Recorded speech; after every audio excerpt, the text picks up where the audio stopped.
সকলোকে নমস্কাৰ সকলোকে আন্তৰিক শুভেচ্ছাৰ লগতে শলাগ যাচিছোঁ যে আপোনালোকে আমাৰ যিমানবোৰ তথ্য সহকাৰে যিমানবোৰ আমি সংবাদ মাধ্যমত আমাৰ বাতৰিবোৰ প্ৰকাশ কৰিছোঁ আৰু আপোনালোকে প্ৰকাশ কৰাৰ বাবে বহুত সহায় সহযোগিতা আগবঢ়াইছে নিৰ্ভীকভাৱে নিৰপেক্ষভাৱে বলিষ্ঠভাৱে আপোনালোকে আপোনালোকৰ দায়িত্বভাৰ পালন কৰি আহিছে আপোনালোকক পুনৰাই মই ধন্যবাদ জ্ঞাপন কৰিছোঁ UPPL দলৰ তৰফৰ পৰা আজি মই ৰাজকুমাৰ পৃথ্বীৰাজ নাৰায়ণ দেৱনেছে ওদালগুৰি জিলা সভাপতিৰ লগতে ওদালগুৰি জিলাৰ কৰ্মকৰ্তা আৰু UPPLৰ শীৰ্ষ নেতৃবৃন্দৰ উপস্থিতিত এই সংবাদ মেলখন আয়োজন এই কাৰণে কৰিছোঁ বা আপোনালোকক এই কাৰণে নিমন্ত্ৰণ কৰি আনিছোঁ যে মই বিগত 4 দিনৰ পৰা ওদালগুৰি জিলাত UPPL দলৰ হৈ প্ৰচাৰ কাৰ্য চলাই আহিছোঁ কিন্তু ওদালগুৰিৰ ৰাইজে কিছুমান বস্তুটো জনা উচিত আৰু BTADৰ ৰাইজেও কিছু বস্তুটো ওদালগুৰিৰ পৰা আজি গম পাব বুলি মই অনুভৱ কৰোঁ এতিয়া মই বিষয়লৈকে পোনপটীয়াভাৱে বিষয়লৈকে আহিছোঁ আপোনাৰ সকলোৱে জ্ঞাত সকলোৰে পৰিলক্ষিত হৈছে যে হাগ্ৰামা মহিলাৰী এণ্ড ব্ৰিগেড বা হাগ্ৰামা মহিলাৰী এণ্ড কোম্পানী বুলি কৈছোঁ কাৰণ য'ত নেকি মানৱৰ শাসন নহয় দানৱৰ শাসন চলিছিলে সেই হাগ্ৰামা মহিলাৰী এণ্ড ব্ৰিগেড হাগ্ৰামা মহিলাৰীৰ মানৱীয় নহয় দানৱীয় শাসনৰ বিৰুদ্ধে হাগ্ৰামা মহিলাৰীৰ যি দুৰ্নীতি তাৰ বিৰুদ্ধে হাগ্ৰামা মহিলাৰীয়ে দুৰ্নীতিৰ জৰিয়তে ক্ষমতাত বলিয়ান হৈ ক্ষমতাৰ অপব্যৱহাৰ কৰি তেওঁ যি বিগত বছৰবোৰত অবৈধভাৱে কেৱল টকাৰ স্বাৰ্থত লাখ লাখ টকাৰ স্বাৰ্থত যে বিভিন্ন যুৱক বা যুৱতীক আমাৰ ভাই ভণ্টিসকলক বা বাইদেউসকল দাদাসকলক টকাৰ লোভত বিভিন্ন দপ্তৰবিলাকত ক'ব গ'লে সকলো দপ্তৰতে চাকৰি প্ৰদান কৰিছে পৰীক্ষা নপতাকৈ চাৰ্কুলাৰ নোহোৱাকৈ এডভাৰটাইজমেণ্ট নোহোৱাকৈ CSBয়ে ইণ্টাৰভিউ নপতাকৈ কিন্তু এতিয়া বহুত মানুহৰ এটা শংকিত মানে মনত শংকিত হৈছে বহুত লোকে শংকিত হৈছে যে আমাৰ বড়ো চুক্তিৰ পিছত যি নেকি দ্বিতীয় বড়ো চুক্তি 2003 চনৰ সেই দ্বিতীয় বড়ো চুক্তিৰ পিছত 2005 চনত যেতিয়া সৰ্বপ্ৰথমভাৱে হাগ্ৰামা মহিলাৰীৰ BPF দল ইয়াতে নিৰ্বাচিত হয় আৰু শাসনভাৰ গ্ৰহণ কৰে 2005 চনৰ পৰা তেতিয়াৰ পৰাই বহুত মানুহক চাকৰি প্ৰদান কৰা হৈছিলে 2005ৰ পৰা 2020 লৈকে যিটোৱে আমি UPPL দলৰ হৈ গোচৰ দিয়াটো 2005ৰ পৰা 2020 লৈকে এপইণ্টমেণ্ট ইলিগেল এপইণ্টমেণ্টবিলাকৰ বিৰুদ্ধে গোচৰ দিয়া হৈছে তো 2005ৰ পৰা 2020 লৈকে এপইণ্টমেণ্ট পোৱা ভাই ভণ্টি বা দাদাসকল বা মোৰ খুৰাসকলে ভাবিছে যে তেওঁলোকৰ চাকৰিৰ প্ৰতি কিবা শংকা আহিব নেকি বা তেওঁলোকৰ চাকৰিটো কিবা যাব নেকি তেওঁলোকৰ বিৰুদ্ধে তেওঁলোকৰ বিৰুদ্ধে কিবা মানে একশ্যন হ'ব নেকি মই তেওঁলোকক স্পষ্ট কৰি দিব বিচাৰিছোঁ আজি BPF দলে বা আজি BPFৰ লগত থকা মই নেতা বুলি নকম হাংগু পাংগু চেলা চামচা দালালবিলাকে এটা প্ৰপগেণ্ডা চলাইছে যে UPPL দলৰ যি নেকি পৃথ্বীৰাজ সেই পৃথ্বীৰাজৰ কাৰণে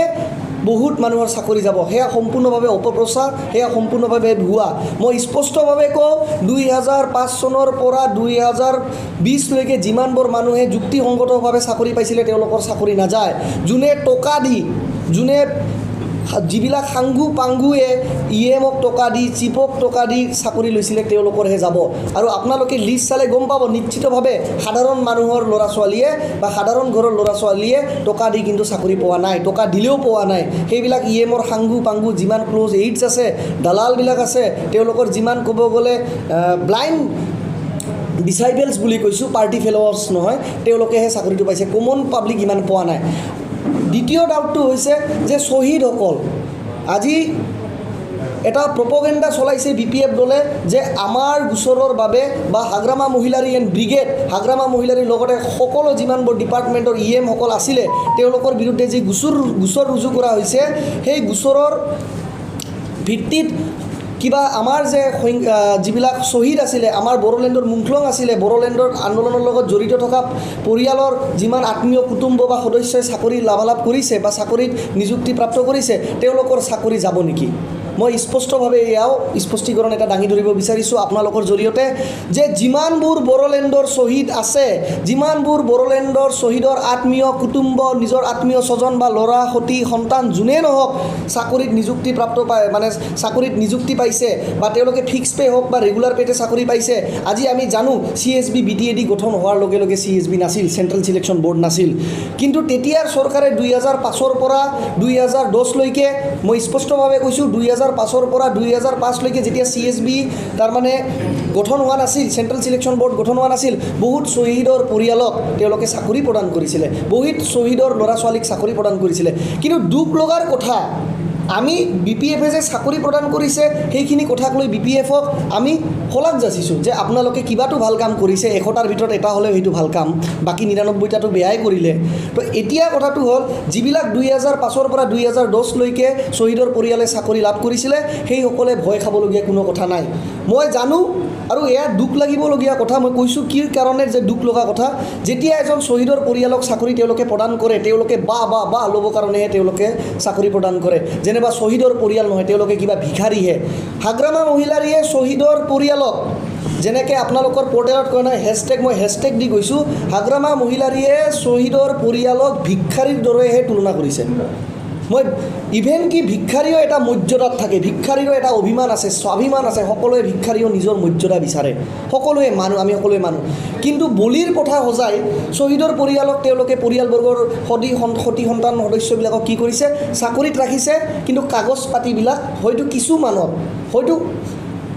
একদম অলপ সংখ্যক শ্বহীদৰ সতি সন্তানেহে বা সদস্যহে চাকৰি পাইছে, কাৰণ চব শ্বহীদৰ সতি সন্তান বোলে এতিয়ালৈকে চাকৰি পোৱা নাই। কিন্তু যি আংশিক সদস্যসকলে যে চাকৰি প্ৰাপ্ত কৰিছে, তেওঁলোকৰ যদি তাৰো ভিতৰত যদি কাৰোবা 1% বা 10%ও যদি কাগজৰ কিবা খেলি মেলি আছে, আমি UPPL দলৰ পৰা স্পষ্টভাৱে কৈছোঁ যে আমাৰ BTR চুক্তি যিটোৱে আমি যদি ইয়াতে বহি আছোঁ সকলোৱে, এয়া আমাৰ আন্দোলনৰ ফলত, এয়া BTCৰ ফলত, এয়া BTRৰ ফলত, এয়া ছেকেণ্ড বড়ো চুক্তিৰ ফলত, সেয়া তৃতীয় বড়ো চুক্তিৰ ফলত, বা আমি প্ৰথম বড়ো চুক্তি বা BAC একৰ্ডখনো পাহৰি যাব নোৱাৰোঁ। আমি BTRত আমি কাকো NDFBৰ শ্বহীদ হ'লেই যে তেওঁ শ্বহীদ হয়, BLTৰ শ্বহীদ হ'লে যে তেওঁ শ্বহীদ নহয়, কালি যে কোচ ৰাজবংশী ভাইৰ যদি কোনোবা শ্বহীদ হয় তেওঁ শ্বহীদ নহয়, কালি বঙালী ভাই, কালি নাথযোগী, কালি ধৰ্মীয় সংখ্যালঘুৰ যদি কোনোবা শ্বহীদ হয় বা আন্দোলনত আহত হৈ তেওঁলোকৰ হাত ভৰি হেৰুৱাবলগীয়া হৈছে, তেওঁলোকে আন্দোলনকাৰী নহয় বুলি আমি গণ্য নকৰোঁ আৰু আন্দোলনকাৰী নহয় বুলি আমি ক'বও নিবিচাৰোঁ। কাৰণ যেতিয়া আন্দোলন হৈছিলে তেতিয়া পুলিচৰ লাঠিচালনাই কেতিয়াও জাতি জনগোষ্ঠী দেখা নাই। যেতিয়া ৰাজহুৱাভাৱে মুকলি বজাৰত যেতিয়া লাঠিচালনা হৈছিলে, যেতিয়া ধৰ্ণাত কাৰোবাৰ গাড়ী ভাঙিছিলে, ধৰ্ণাত যেতিয়া কাৰোবাৰ টিয়াৰ গেছ ফায়াৰিং কৰা হৈছিলে, তেতিয়া সকলো জনগোষ্ঠীৰে ক্ষতি হৈছিলে। যেতিয়া আন্দোলনত কেতিয়াবা গুলীবৰ্ষণ হৈছিলে, কেতিয়াবা পুলিচৰ গুলীৰ কাৰণে হয় পুলিচ মৰিলেও আমাৰে ভাই মৰিছে, কোনোবা সন্ত্ৰাসবাদী মৰিলেও আমাৰে ভাই মৰিছে। তো সেই গুলীৰ ভিতৰত যদি মাজত কোনোবা আবদ্ধ হৈ গৈছিলে, তেতিয়া গুলীয়ে কেতিয়াও জাতি জনগোষ্ঠী চাই কাকো ক্ষতি কৰা নাই। গতিকে UPPLৰ স্পষ্ট কথা যে যিমানবোৰ শ্বহীদ আছে, সি যি জনগোষ্ঠীৰে নহওক, বড়োলেণ্ডৰ আন্দোলনত যিমানবোৰ ক্ষতিগ্ৰস্ত হোৱা পৰিয়াল, তেওঁলোকে যিমানবোৰে চাকৰি প্ৰাপ্ত কৰিছিলে, ফিক্স পে হওক বা ৰেগুলাৰ পে হওক, তেওঁলোকৰ যদি ডকুমেণ্টতো কিবা খেলি মেলি থাকে, UPPL দলে চৰকাৰ গঠন কৰাৰ লগে লগে এক্সিকিউটিভ কাউন্সিলত ৰেজলিউশ্যন লৈ তেওঁলোকৰ যিমানবোৰ চাকৰি আছে ফিক্স পে থাকিলে ৰেগুলাৰ কৰা হ'ব। আৰু ৰেগুলাৰ পেত যিমানসকলে আছে তেওঁলোকে যদি ভাবে তেওঁলোকৰ এপইণ্টমেণ্ট প্ৰচিডিউৰ্ছবিলাকে BTC চৰকাৰে অলপ খেলি মেলি কৰি দিছিলে, কাৰণ সেয়া তেওঁলোকৰ ভুল নহয়, তেওঁলোকে চাকৰি লাগে বা তেওঁলোকক পুনৰ সংস্থাপন লাগে বুলি একৰ্ডতে লিখা আছে, সেয়া ৰজাৰ ভুল, তাৰ কাৰণে আমি প্ৰজাক দোষ দিব নোৱাৰোঁ। গতিকে তেওঁলোকৰ চাকৰিবিলাকক আমি উচিত মৰ্যাদাৰে চেম্পেথেটিক গ্ৰাউণ্ডত, কম্পেশ্যনেট গ্ৰাউণ্ডত, যি জাতিৰে নহওক কিয় আন্দোলনত যোনে ক্ষতিগ্ৰস্ত হৈছিলে তেওঁলোকক আমি চেম্পেথেটিক আৰু কম্পেশ্যনেট গ্ৰাউণ্ডত তেওঁলোকক চাকৰিবিলাক ৰেগুলাৰ কৰি দিম। আৰু যাৰ ৰেগুলাৰ হৈ আছে এক্সিকিউটিভ ৰেজলিউশ্যনৰে তেওঁলোকক আমি এটা কোটা বনাই যে compassionate and sympathetic ground for the martyrs and martyrs families, এইটো কৰি এটা ছেপাৰেট কোটা কৰি তেওঁলোকক মৰ্যাদাৰে, যাতে তেওঁলোকে ভাবে আমি কোনো ভিখাৰী নহয়, আমি মৰ্যাদাবান এটা শ্বহীদৰ পৰিয়ালৰ সদস্য। এয়া মই UPPL দলৰ হিচাপে আমাৰ যি নেকি স্পষ্ট মন্তব্য বা স্পষ্টীকৰণ দাঙি ধৰিলোঁ। আৰু দ্বিতীয়তে মই এতিয়া আপোনালোকক দৰাচলতে ফিচাৰী বিভাগ আৰু PNRD বিভাগৰ এক নজিৰবিহীন তথ্য দাঙি ধৰিব বিচাৰিছোঁ। আশা কৰিছোঁ আপোনালোকে সেই তথ্যবোৰ পাই গৈছে বা পাই যাব। এতিয়া কথাটো হ'ল আপোনালোকক মই দেখুৱাইছোঁ, এই যে এইখন হ'ল PNRD ডিপাৰ্টমেণ্ট, অৰ্থাৎ panchayat and rural development, panchayat আৰু গ্ৰামোন্নয়ন বিভাগ বুলি ক'ব পাৰোঁ অসমীয়াত। তো পঞ্চায়ত আৰু গ্ৰামোন্নয়ন বিভাগৰ যি নেকি 28 ফেব্ৰুৱাৰী 2020 তাৰিখে PNRD ডিপাৰ্টমেণ্টৰ এখন অৰ্ডাৰ জাৰি কৰা হৈছিলে। সেই অৰ্ডাৰৰ জৰিয়তে জুনিয়ৰ এছিষ্টেণ্ট, গ্ৰাম সেৱক, গ্ৰাম সেৱিকা, পিয়ন, চকীদাৰ আৰু ড্ৰাইভাৰ, অৰ্থাৎ গ্ৰেড 3 আৰু গ্ৰেড 4ৰ সৰ্বমুঠ আপোনাৰ 13জন ব্যক্তিক আপোনাৰ হৰিচিঙা,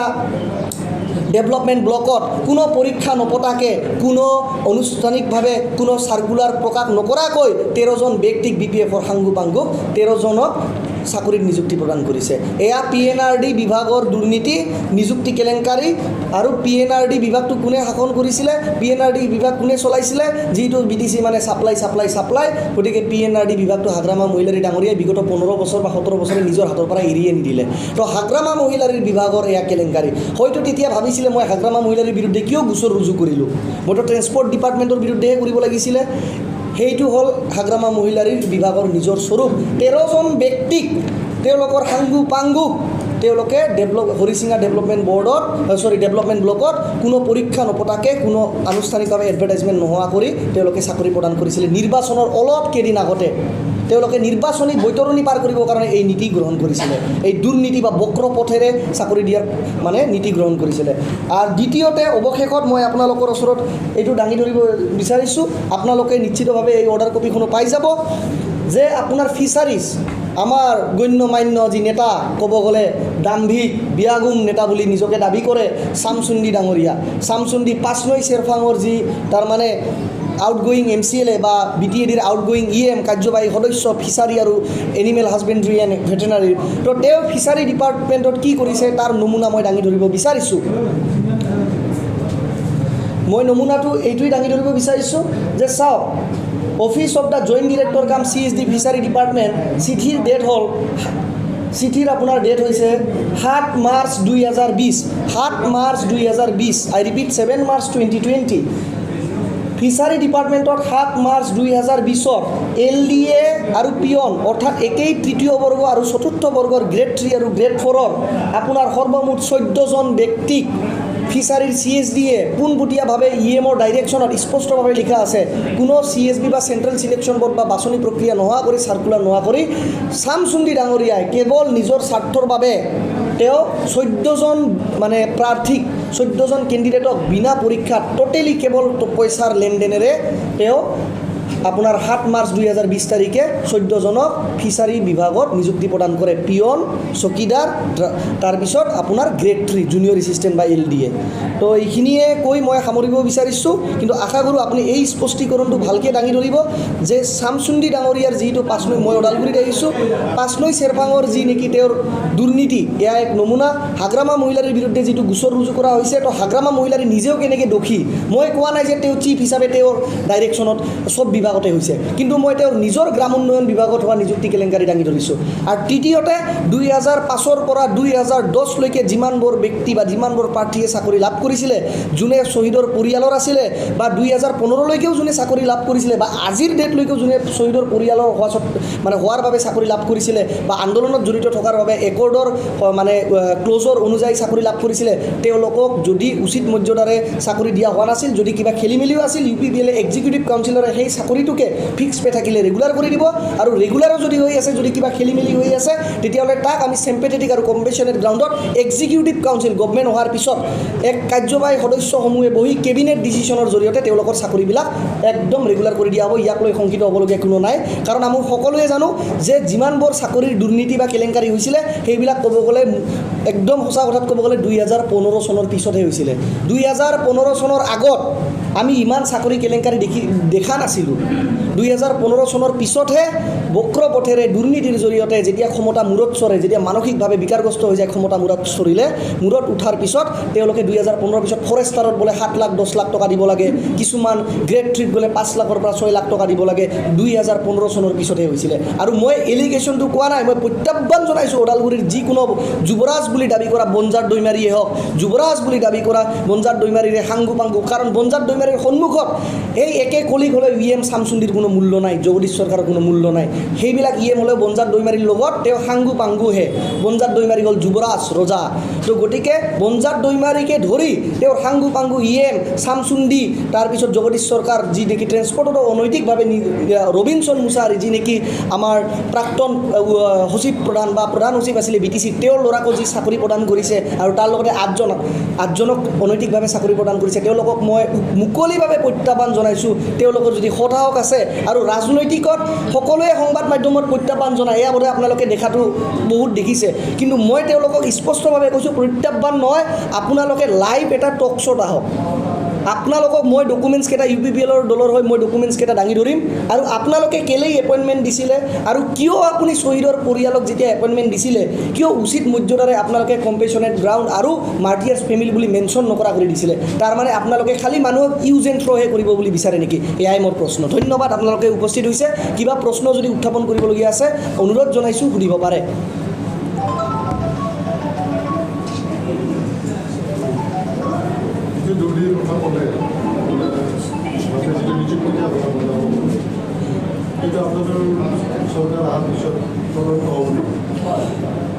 চাওক চৰকাৰ অহাটো সকলোৱে বিচাৰে যাৰ কাৰণে আমি ৰাজনীতিত অৱতীৰ্ণ হৈছোঁ ৰাজনৈতিক যুঁজত অৱতীৰ্ণ হৈছোঁ কিন্তু অসমীয়া দেখাৰ কথা কয় যে ৰাইজে নোক জাকুৰিলে নৈ বয় তো ৰাইজে যদি আমাক ভাল পায় ৰাইজে যদি আমাৰ নীতিবিলাক আমাৰ আদৰ্শবিলাক ভাল পায় আপ্লুত হয় নিশ্চিতভাৱে তেওঁলোকে আমাক ভোট প্ৰদান কৰিব ভোটদান কৰিব তেতিয়া যদি আমি চৰকাৰত আহোঁ আমি যি আশা কৰিছোঁ তেনেদৰে যদি আমি চৰকাৰত আহোঁ তেতিয়াহ'লে নিশ্চিতভাৱে যিমানবোৰ মানে টকা পইচাৰে লেনদেন কৰি চাকৰি হৈছিল সি যি জনগোষ্ঠীৰে নহওক কিয় সেইবিলাকৰ ওপৰত উচিত মানে একচেপ্ট মাৰ্টিয়াৰ শ্বহীদৰ পৰিয়ালৰ বাহিৰে আৰু শ্বহীদ যি জনগোষ্ঠীৰে নহওক কিয় তেওঁলোকৰ বিৰুদ্ধে আমি একশ্যন ল'ম আৰু এতিয়া আমাৰ চৰকাৰ অহাটো নোহোৱাৰ লগত কোনো প্ৰশ্নও নাহে দৰাচলতে স্পষ্ট ভাষাত ক'ব গ'লে কালি UPPL দল যদি ৰাজনীতিত থাকে কালি যদি ক্ষমতাত আহে তথাপিও তাৰ ওপৰত একশ্যন হ'ব আৰু UPPLক যদি ৰাইজে বেয়া পায় নানে তথাপিও BPFৰ ওপৰত একশ্যন হ'ব কাৰণ অলৰেডি ফৌজদাৰী গোচৰ বা ক্ৰিমিনেল কেছ কোকৰাঝাৰ সদৰ থানাত ৰুজু কৰা হৈছে আৰু সেয়া উচ্চ পৰ্যায়ৰ তদন্তৰ টীমে স্পেচিয়েল ইনভেষ্টিগেশ্যন টীমে তদন্ত কৰি আছে সেয়া বিশ্বজিৎ দৈমাৰীয়ে তীৰ্যক ভাষাৰে কোৱাৰ দৰে কোনো OC লেভেলত তদন্ত হোৱা নাই সেয়া এডিশ্যনেল SP হেডকোৱাৰ্টাৰে IGP BTAD অৰ্থাৎ মহাপৰিদৰ্শকৰ নিৰ্দেশনাত এটা স্পেচিয়েল ইনভেষ্টিগেশ্যন টীমে যাৰ অধ্যক্ষতাত আছে এডিশ্যনেল SP অতিৰিক্ত আৰক্ষী অধীক্ষক কোকৰাঝাৰৰ শ্ৰী মুকুট ৰাভা ডাঙৰীয়াৰ নেতৃত্বত সেই তদন্ত চলি আছে গতিকে তদন্ত এনেও হ'ব সেনেও হ'ব by this way or that way investigation will be take place আপুনি যথেষ্ট ইয়াৰ ক্ষেত্ৰত সৰ্বহস্ত বা গোটেই কথাখিনি আপুনি তথ্য দাঙি ধৰিছে তেনেকুৱা ক্ষেত্ৰত মহামান্য যি ৰাজ্যপালৰ শাসন আপোনাৰ সমগ্ৰ BTCত চলি আছে এই যিখিনি কথা আপুনি প্ৰকাশ কৰি আছে বা কৈ আছে কিন্তু মহামান্য ৰাজ্যপালগৰাকীয়ে এটা কথা উত্থাপন কৰিছে যে কৰাপশ্যনৰ ক্ষেত্ৰত কোনো ক্ষেত্ৰতেই তাৰমানে তেখেতে হেৰি নকৰে আপোচহীনভাৱে তেখেতে কাম কৰিব কিন্তু আপোনাৰ বা UPPL দলে ইমানখিনি তথ্য সহকাৰে দাঙি ধৰাৰ পিছতো ৰাজ্যপালগৰাকীয়ে কিন্তু ব্যৱস্থা লোৱাৰ পৰিলক্ষিত আমাৰ হোৱা নাই এই ক্ষেত্ৰত কি ক'ব আপুনি চাওক কিছুমান বিভাগৰ এপইণ্টমেণ্ট অলৰেডি প্ৰিন্সিপাল ছেক্ৰেটাৰীয়ে ঘূৰাই লৈছে আপোনালোকে নিশ্চিতভাৱে তদন্ত কৰিলে গম পাব কিন্তু সেয়া এক ডিপাৰ্টমেণ্টেল প্ৰচিডিং ডিপাৰ্টমেণ্টেল কথা গতিকে তেওঁলোকৰ ডিপাৰ্টমেণ্টেল নোটশ্বিটটো আৰু আমি সংবাদ মাধ্যমত আনি দাঙি ধৰিব নোৱাৰোঁ সেয়ে আপোনালোকে যদি গৈ প্ৰশ্ন কৰে বা তদন্ত কৰে বা আপোনালোকে যদি তেওঁলোকক সোধে তেতিয়াহ'লে নিশ্চিতভাৱে তেওঁলোকে ক'ব কিছু ডিপাৰ্টমেণ্টৰ অলৰেডি ইতিমধ্যে এপইণ্টমেণ্ট বেক কৰি ঘূৰাই লোৱা হৈছে যিবিলাকক অনৈতিকভাৱে চাকৰি দিয়া হৈছিলে আমাৰ BTCৰ প্ৰিন্সিপাল ছেক্ৰেটাৰী যি নেকি গভৰ্ণৰ ৰুল হোৱাৰ পিছত ৰবিনসন মুছাহাৰীৰ পিছত ছাকচেছৰ হিচাপে আহিছে গুৱাহাটীৰ পৰা পোনপটীয়াকৈ BTCত তেওঁ অলৰেডি বিগত সপ্তাহতে যোৱা এসপ্তাহমানৰ ভিতৰতে বহুতকেইটা ডক্টৰৰ এপইণ্টমেণ্ট অলৰেডি বেক কৰি লৈ গৈছে আৰু যিবিলাক এপইণ্টমেণ্ট এতিয়ালৈকে লুকাই আছে ক'ৰবা চুকে কোণে লুকাই আছে সেইবিলাকৰ ওপৰত যিটোৱে অলৰেডি এক ক্ৰিমিনেল কেছ ৰুজু কৰা হৈছে গতিকে মই জানো আৰু মই জ্ঞাত যে ৰাজ্য চৰকাৰে বা মহামান্য ৰাজ্যপালে বা মহামহিম ৰাজ্যপালৰ নিৰ্দেশনাত সি প্ৰিন্সিপাল ছেক্ৰেটাৰীয়ে নহওক কিয় সকলোৱে তদাৰকী কৰি আছে যে উচিত একশ্যনটো যাতে টকা পইচা দি কিনা বেচা কৰা চাকৰিৰ দালাল চাকৰি দিয়া EM চাকৰি মানে লৈ যিয়ে নেগচিয়েশ্যন কৰা অফিচাৰ তেওঁলোকক কেনেকৈ মানে উচিত শাস্তি প্ৰদান কৰিব পাৰি তাতে গোটেই টীম ন্যায্যতাৰ বাবে নিকাৰ মানে এক স্থিতি গ্ৰহণ কৰিবৰ বাবে তেওঁলোকে অলৰেডি প্ৰচেছত আছে আৰু এইটো আণ্ডাৰ ইনভেষ্টিগেশ্যন আৰু অতি শীঘ্ৰে আপোনালোকে একশ্যন দেখা পাব